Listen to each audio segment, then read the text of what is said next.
आज हम देखेंगे 10 मुतज़ाद अल्फाज, एक दूसरे के अपोजिट जो वर्ड्स होते हैं उसको देखेंगे उर्दू में।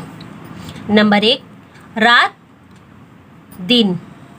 नंबर 2 अंदर बाहर। नंबर 3 सुबह शाम। नंबर 4 खुश उदास। नंबर 5 सोना उठना। नंबर 6 रोना हंसना।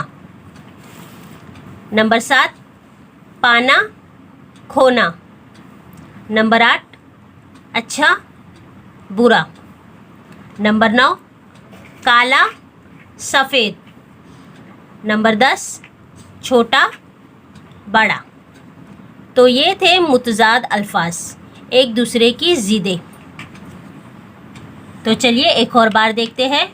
रात दिन, अंदर बाहर, सुबह शाम, खुश उदास, सोना उठना, रोना हंसना, पाना खोना, अच्छा बुरा, काला सफ़ेद, छोटा बड़ा।